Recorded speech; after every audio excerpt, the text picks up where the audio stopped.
Most people think being available makes them valuable. But what if the opposite is true? What if the moment you stop answering every call, every demand, every expectation, people suddenly begin to see you differently, and the power you didn't know you had quietly returns? Have you ever noticed that the people who seem to have the strongest presence in a room are often the ones who say the least? They are not rushing to respond to every message. They are not explaining themselves to everyone who questions them. They are not constantly available. And yet, somehow, people pay attention to them. I remember the moment this realization hit me, and it was uncomfortable. Because for most of my life, I believed the exact opposite. I believed that being a good person meant being available. If someone texted me, I replied immediately. If someone needed advice, I listened. If someone felt upset, I felt responsible for making things better. I thought that was kindness. I thought that was maturity. But slowly, something strange began to happen. The more available I became, the more invisible I started to feel. People expected my attention. They expected my time. They expected my emotional energy. And without realizing it, I kept giving it away. One message here, one conversation there, one explanation after another. None of it felt dramatic in the moment, but over time something inside me began to feel drained. One night, after answering yet another message I didn't even want to reply to, I caught myself staring at my phone with a strange thought in my mind. Why does always being there for everyone make me feel like I am disappearing?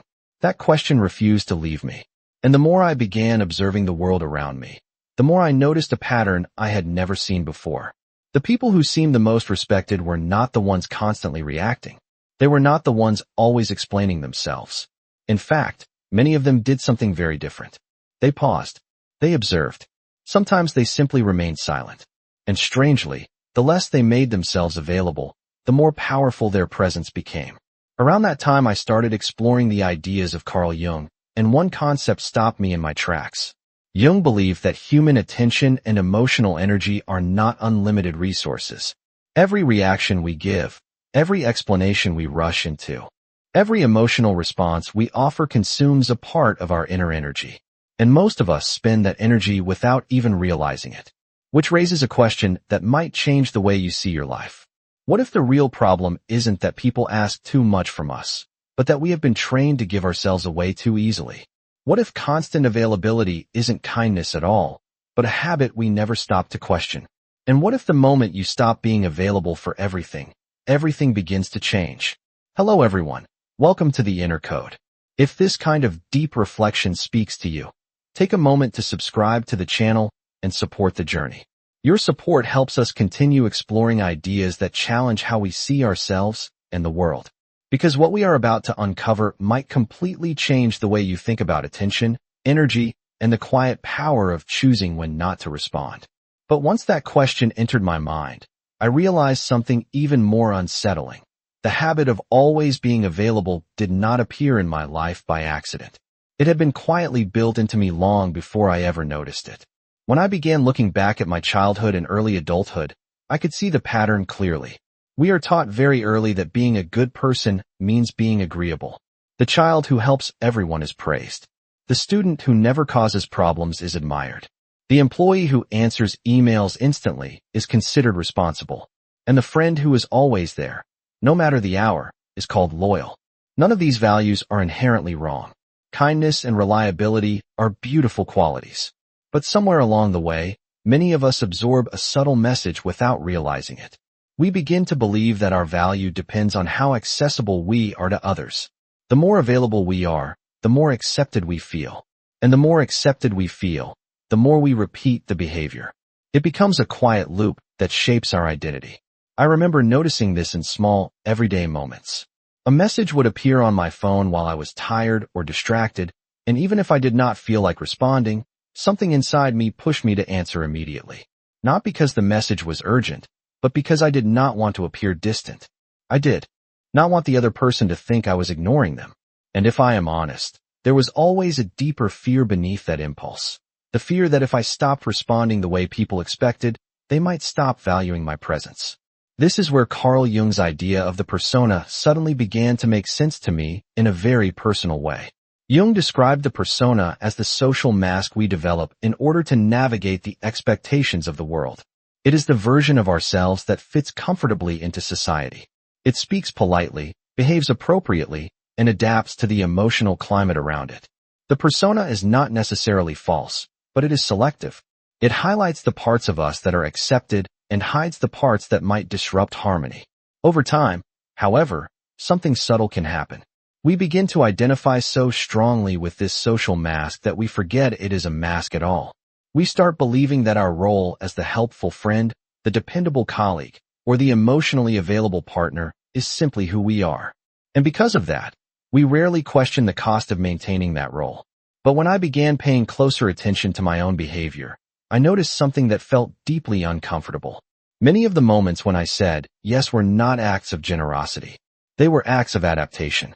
I was maintaining the image of someone who is always supportive, always patient, always present. Yet behind that image there were moments of exhaustion, moments when I wanted to withdraw, moments when silence felt more honest than another carefully worded response. Jung believed that the path toward becoming a whole person begins when we start recognizing the difference between the roles we perform and the self that exists beneath them. And this recognition can be unsettling, because it forces us to confront a difficult truth. Much of our availability may not come from genuine choice. It may come from the quiet desire to be accepted, appreciated, and needed. Once that realization takes root, another question inevitably follows. If this constant availability was something we learned in order to belong, what happens when we begin unlearning it? And perhaps even more unsettling, who are we when we are no longer performing the role that everyone expects from us?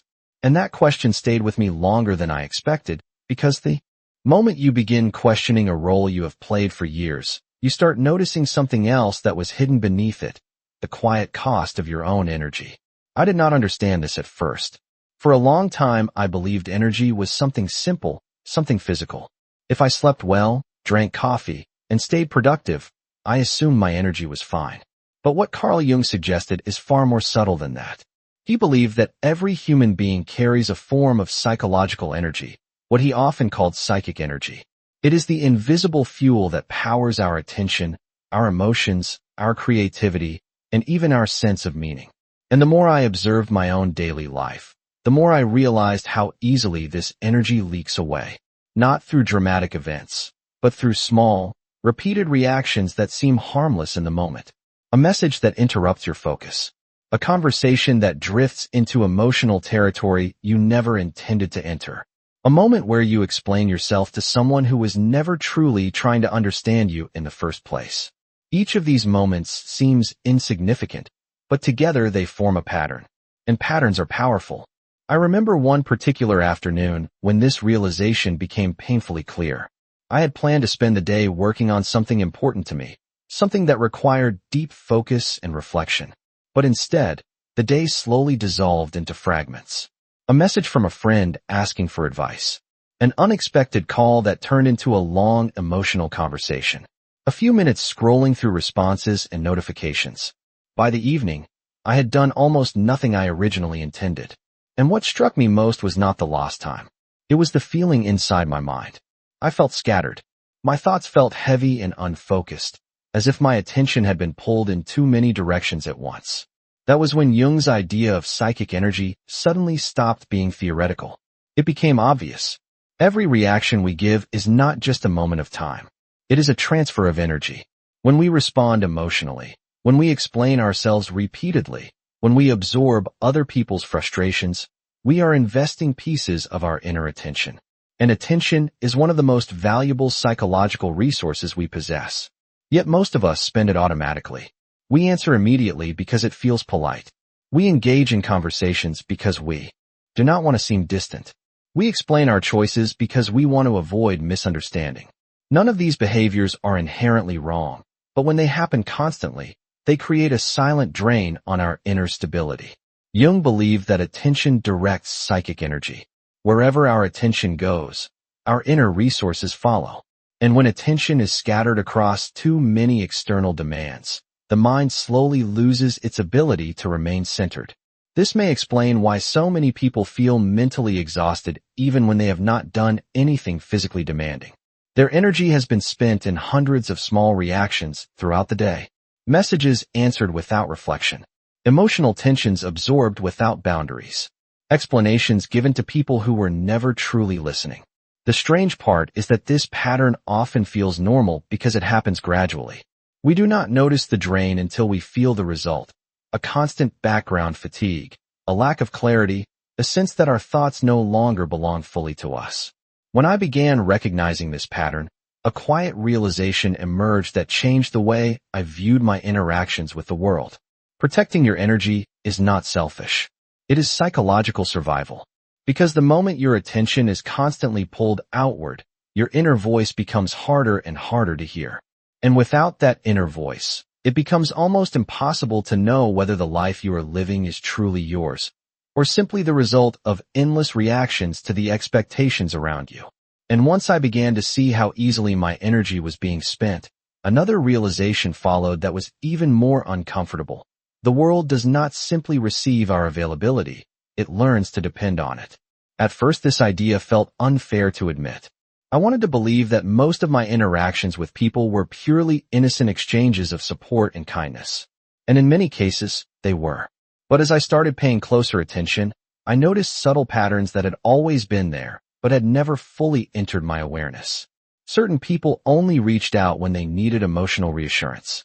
Others seemed to grow increasingly comfortable placing their responsibilities onto me, knowing that I rarely said no. Some conversations followed the same script every time, where I listened, advised, explained, and reassured while the other person simply released their frustrations into the space I provided. None of these dynamics looked malicious on the surface, yet something about them slowly began to reveal a deeper psychological mechanism at work. This is where Carl Jung's idea of projection suddenly became very real in my own life. Projection occurs when someone unconsciously places parts of their own inner world onto another person. Their fears, their expectations, their frustrations, even their unmet needs begin to attach themselves to whoever seems most receptive. And the more emotionally open and available you appear, the easier it becomes for others to project these things onto you. When I first understood this, it changed the way I looked at certain interactions. A person venting their anger may not actually be angry at you, but you become the surface onto which their emotions are released. Someone questioning your choices may not truly be evaluating you, but rather projecting their own insecurities about control or uncertainty. The strange thing about projection is that it often feels completely natural to both sides of the interaction.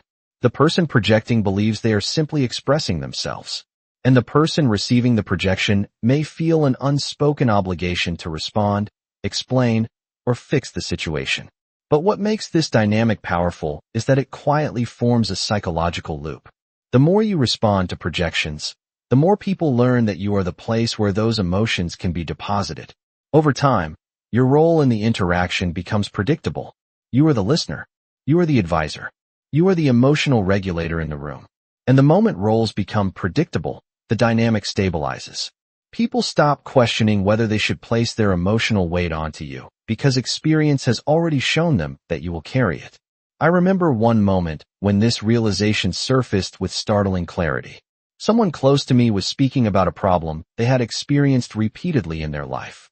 I had heard versions of the same story many times before, and each time I had tried to help them analyze it, understand it, and move beyond it. But this time, something inside me paused. Instead of immediately offering advice, I simply listened without trying to fix anything. The conversation felt strangely different. There was a moment of silence that seemed to stretch longer than usual, as if the pattern both of us had followed for years had suddenly been interrupted. That silence revealed something important. Many psychological patterns survive because both people unconsciously cooperate with them. One person projects, the other reacts. One person releases emotion, the other absorbs it. The roles reinforce each other, and the interaction repeats itself.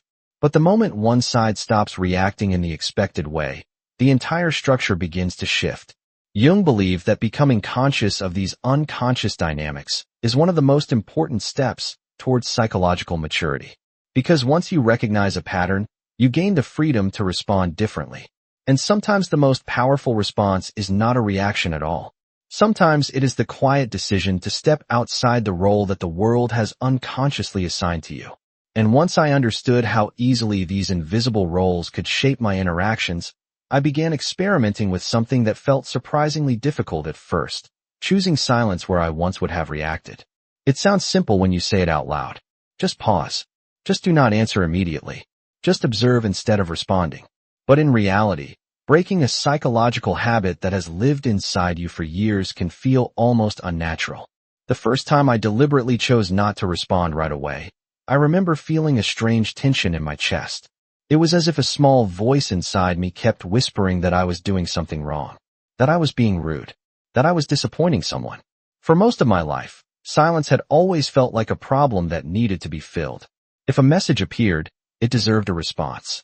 If someone expressed frustration, they needed reassurance. If a misunderstanding appeared, it required explanation. Silence felt uncomfortable because it interrupted the rhythm of constant reaction that I had grown used to. But Carl Jung's work suggests something fascinating about silence. In psychological terms, silence is not emptiness. Silence is space, and space has a strange power in human interactions. When there is no space, patterns continue automatically. Words follow words. Reactions trigger reactions. Emotions bounce back and forth like echoes inside a closed room. But the moment silence enters the interaction, something different begins to happen. The pattern pauses. The automatic rhythm breaks. And in that break, both people suddenly have the opportunity to become aware of what is actually happening. I started noticing this in conversations where I would normally rush to fill every gap. When someone asked a question that carried emotional pressure behind it, I paused. Instead of explaining immediately, when someone expressed frustration, I listened without rushing to solve the problem. When criticism appeared, I observed the reaction rising inside me rather than defending myself instantly. And the results were unexpected. In some situations, the other person became uncomfortable. Silence can be disorienting for people who are used to immediate responses. It removes the predictable rhythm of the interaction. But in other moments, something more interesting happened. Without my reaction feeding the conversation, the emotional intensity simply faded. A conflict that might have escalated into a long argument dissolved into a few quiet sentences. A complaint that once would have drawn me into hours of discussion lost its momentum entirely. It was as if silence had quietly removed the fuel that kept the emotional fire burning. Jung believed that much of human behavior operates through unconscious patterns until awareness interrupts them. Silence can function as that interruption. When you do not react immediately, you create a small space between stimulus and response. And inside that space, something remarkable becomes possible: choice. Instead of responding from habit, you begin responding from awareness. This does not mean becoming cold or distant. It simply means that your reactions are no longer automatic. They become intentional. And that shift changes the psychological atmosphere around you. People begin to sense that they cannot predict your reactions in the same way anymore. The roles that once felt stable begin to loosen. I remember one particular moment when this shift became very clear. A friend began telling me about a situation that normally would have drawn me into a long cycle of advice and emotional reassurance. In the past, I would have jumped into the familiar role without hesitation. But this time I simply listened. I asked a few thoughtful questions, but I did not try to fix anything. At first the conversation felt strange, almost incomplete. But then something unexpected happened. Instead of waiting for me to solve the problem, the person began exploring their own thoughts out loud. They started connecting ideas, reflecting on their own behavior, and slowly arriving at conclusions that I would normally have offered myself. That moment revealed something profound. Sometimes the most powerful support you can offer another person is not constant availability. Sometimes it is the space that allows them to discover their own answers. Silence, when used with awareness, does not create distance. It creates depth. It allows conversations to move beyond reaction and into reflection. And perhaps most importantly, it protects something inside you that is far too valuable to spend carelessly: your inner attention. Because the more carefully you choose when to speak, when to respond, and when to remain silent, the more your presence begins to carry a quiet weight that words alone can never create. And yet, as powerful as silence can be, I quickly discovered that choosing not to react does not make life immediately easier. In fact, the moment you begin stepping outside of the roles people are used to, a new kind of tension often appears. At first it surprised me. I had assumed that creating more space and responding less automatically would simply bring calm into my life. But human relationships are complex, and many of them quietly rely on familiar emotional patterns. When those patterns change, the people around you can feel the shift even if they cannot explain it. I began noticing this in subtle ways. Some people would repeat the same question again, as if they expected a faster response. Others would push a little harder emotionally, trying to draw me back into the rhythm of conversation that once felt normal between us. Occasionally, there was even confusion, as though the version of me they had known for years had suddenly become unpredictable. None of this was dramatic, but it revealed something important. When you stop reacting the way people expect, the psychological balance of the relationship changes. And that change can make people uncomfortable. Carl Jung often wrote about the tension that appears when a person begins moving toward greater psychological awareness. He believed that every individual carries both a conscious identity and a collection of unconscious patterns shaped by their past experiences, fears, and desires. When we operate unconsciously, we move through life following familiar emotional scripts. We respond the same way, we repeat the same conversations, and we recreate the same dynamics with different people. But when awareness enters the picture, those scripts begin to break down. And when they break down, the people who were unconsciously participating in them may not immediately know how to respond. I remember one situation that made this dynamic very clear to me. Someone close to me began expressing frustration that I seemed different. The word carried a strange tone, not quite anger, not quite concern. They could not point to anything specific I had done wrong. I had not insulted them or withdrawn from the relationship. The only thing that had changed was the way I responded. I no longer rushed to solve every emotional situation. I no longer explained every decision in detail. I listened more than I spoke, and when I did speak, my words were more deliberate. That small shift was enough to disrupt the pattern we had followed for years. And in that moment, I realized something that Jung's psychology had been hinting at all along. When you grow in awareness, some relationships will naturally transform. Not because you are rejecting the other person, but because the unconscious dynamic that once connected you is no longer functioning in the same way. This realization can be emotionally challenging. There may be moments when you feel tempted to return to your old habits simply to restore the comfort of familiarity. It can feel easier to react the way you always have, to explain more, to reassure more, to make sure everyone feels comfortable again. But every time you return to that automatic pattern, you quietly reinforce the role you were trying to move beyond. Jung believed that real psychological growth requires a certain amount of inner courage. The courage to tolerate temporary discomfort while a deeper form of balance begins to emerge. Because when you stop reacting automatically, you are not only changing your own behavior, you are inviting every relationship in your life to evolve as well. Some people will gradually adjust to the new dynamic and begin relating to you with greater respect for your boundaries.